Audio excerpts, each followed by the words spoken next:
The CEO, by user Haddix. Our story begins with an IT contractor. His company was responsible for the email system of a well-known UK business, which had just closed all its operations and moved them to Singapore shortly before declaring support for Brexit. This was a minor topic of discussion at the time, most mainstream media unanimous in its support for this character and his views. Anyway, this happened not long before the CEO and founder of the client company fired all his British staff in favour of Thailand and Singapore. The CEO of this company, a very well-known person, was aghast that his out-of-office message was only sent once to each recipient. This CEO prided himself on his tech industry smarts and his ability as a negotiator. He liked to say he was always thinking far ahead and he understood how things work better than anyone else did. He called the support line and cursed his way up the chain until he reached our man, the main systems owner for the entire platform.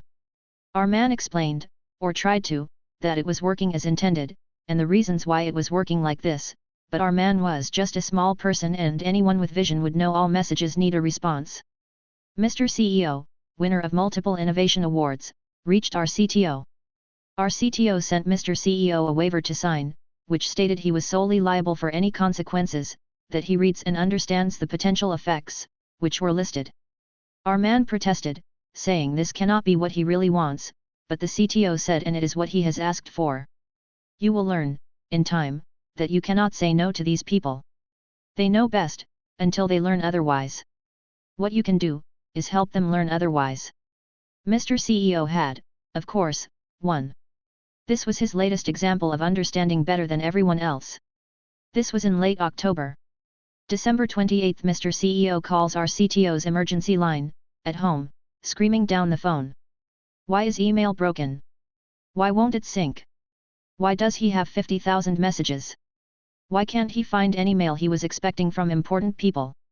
Mr. CEO was a member of a very exclusive club of business leaders and politicians, where the business leaders would agree which politician did what and for whom that year, the meetings where they would smoke £500 cigars and drink £200 shots of 30-year scotch. This group had a mailing list, a basic major domo-based service. It had been like that for years and years, because business leaders generally do not have any technical ability whatsoever.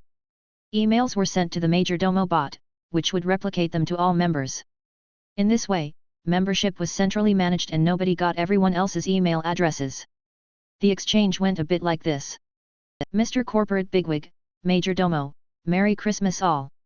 Major Domo, all, Mr. Corporate Bigwig says Merry Christmas all. Mr. CEO, Major Domo, hey, thanks for your mail, but I'm out of the office right now. I'll respond when I get back. Major Domo, all, Mr. CEO says hey, thanks for your mail, but I'm out of the office right now. I'll respond when I get back. Mr. CEO, Major Domo, hey, thanks for your mail, but I'm out of the office right now. I'll respond when I get back. Major Domo, all, Mr. CEO says hey, thanks for your mail, but I'm out of the office right now. I'll respond when I get back. Mr. CEO, Major Domo, hey, thanks for your mail, but I'm out of the office right now. I'll respond when I get back. Major Domo, all, Mr. CEO says hey, thanks for your mail, but I'm out of the office right now. I'll respond when I get back. Mr. CEO, Major Domo, hey, thanks for your mail, but I'm out of the office right now. I'll respond when I get back. Major Domo, all, Mr. CEO says hey, thanks for your mail, but I'm out of the office right now. I'll respond when I get back. This loop repeated and repeated until mailboxes hit their capacity limit and or Mr. CEO was blacklisted. Mr. CEO was not the only one who had 50,000 emails pending. Many members of the UKIP party, half the Conservative Party, an ex-Australian US media baron, Russian oligarchs, lots of business leaders and CEOs. Mr. CEO was the laughingstock of them all. And Mr. CEO would end us as a business and sue us out of existence. He went above our CTO to our CEO and founder, who promised him a solution within the hour. That solution came in the form of a copy of the waiver Mr. CEO signed, which included I understand I have been warned of the possibility of a mail loop, which may cause my own mailbox and the mailboxes of others to become unavailable, and I accept all responsibility for this eventuality. Also included was a bill for the damage he had done to our systems and reputation, as well as a quote for reversing Mr. CEO's damage to the best of our ability. The quote was punitively high, 7 figures, which included, as a line item, no less, 1x agreement not to prosecute Mr. CEO for damages under the Computer Misuse Act. That quarter's results were unusually good. All details anonymized to protect the guilty. Sometimes it pays to be the old fart, by user _tested. I have been doing IT in one form or another for 40 years. I am reminded of a story when I was an IT contractor in Iraq. This would have been around 2006 or so. I started out as a help desk tech in 2003, but by 2006/7 had moved into a network job due to some fortuitous circumstances. One day one of the help desk guys came in and asked me to come over to their office as they had a problem they couldn't figure out. Got over there and they had a computer that they were rebuilding. The guy working on it said they had successfully loaded the OS, Windows, in less than 4 times, but every time they went to boot the system it would not boot up. They figured if anyone could tell them what was wrong, I could. I asked a few questions and got satisfactory answers which told me they were doing mostly the right stuff but obviously missing something. Then while looking at the front of the machine, I was like, wait a second. Me, is that a SCSI drive? Tech, yeah, why? Me, did you load the SCSI drivers while you loaded the OS?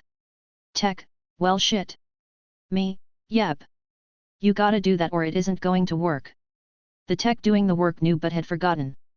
Couple of them had no idea there was such a thing, or a procedure. Monkey Business, A Tale from the IT Trenches, by user Newsgoosophical. As a contractor for a major company, I thought I had seen it all when it comes to technical troubleshooting. But that all changed when I found a live monkey hidden in a customer's desk cabinet. I had been sent to a remote office to fix a routine printer issue, and upon arrival, I was greeted by a seemingly normal but a little strange lady who had the printer issue. But as I began my diagnostic checks, I heard a strange rustling and scratching coming from one of the cabinets in her desk. I checked to see if the lady was watching me and opened the cabinet to investigate and was met with the shocking sight of a live monkey staring back at me. I was stunned. I quickly wrapped up what I was doing and reported it to the supervisor. After the supervisor and I went to confront her, the lady was defensive and insisted it was just a toy, but it wasn't helping her case that there was noise coming from her cabinet. After an investigation, it was confirmed that the lady had indeed been keeping an actual living breathing monkey in her desk cabinet and she was terminated from her job. As for the monkey, I have no idea what happened to it. Hopefully it went to a good home. It's just another reminder of how wild and unpredictable the world of IT can be. I've been trained to deal with all kinds of technical issues, but sometimes the issues I encounter are just plain weird and unexpected. But it's all in a day's work, and I'm just glad I could help resolve the situation, even if it was a bit of a monkey business. I'm pretty sure the patient should not be doing the tech support, by user Garishia. Long-time reader, if I've posted before it's been many years, and I haven't worked in IT for years, but I thought you guys might enjoy this. The TLDR call for a do drive-by did you reboot as on-site tech fails / misses the obvious, get $275 credit. I called my doc's office to get an up to discuss panic-inducing blood test results earlier today.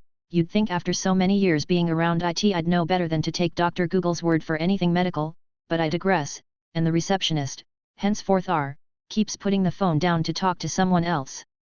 I keep hearing about error codes and someone else is cursing, so finally I ask what's going on, because I am noisy and curious, and also, my IT skills may be very out of date but I still like helping and solving problems. Turns out that their systems are so slow that R is actually scheduling on paper ATM. The tech is on site and has been for hours with no luck, and is now thinking he needs to take the computers away and give them loaners. The tech was the one I heard cursing. Hey, R, so, I haven't worked in IT or tech support officially since 2008, and never did anything with medical stuff, but I do have 2 suggestions, one that is just funny and might make you feel a bit better and one that's my standard go-to for any tech problem. First, threaten the computer with a powerful electromagnet. That's the funny one. For the love of dog, do not put magnets near electronic devices. Second, you guys have rebooted recently, right? I dunno. How do I check? I walked R through checking uptime, and I guess someone disabled updates or something because a year seems like a long time for non-servers. Not that I'd know, all my experience with anything beyond XP are my own machines.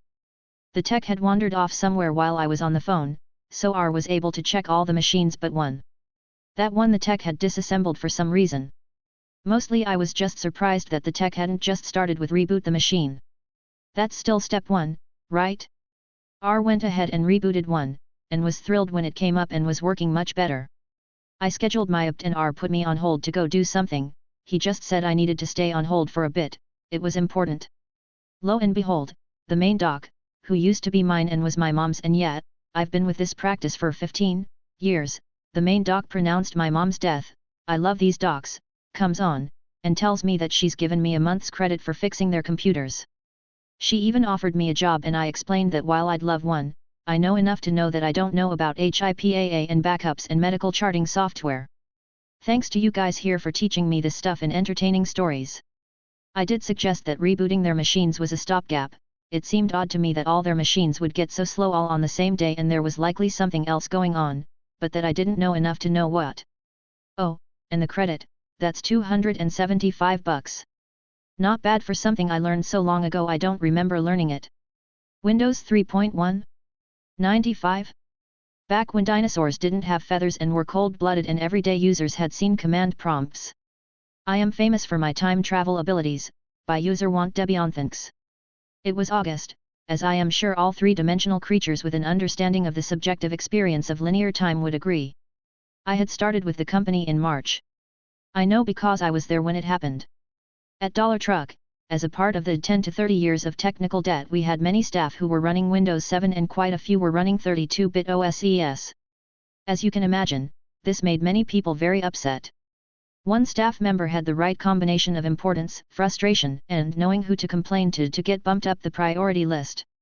One PC image later, and a new computer is waiting for her before she gets in. There was an issue with the keyboard's responsiveness though. While I was trying to make my escape, wanting to get new batteries, she talked about how weird it was that she was having this issue because the batteries were from last month and I had set up the keyboard only in October. I let her finish talking about how my apparent time travel abilities before getting her a wired keyboard.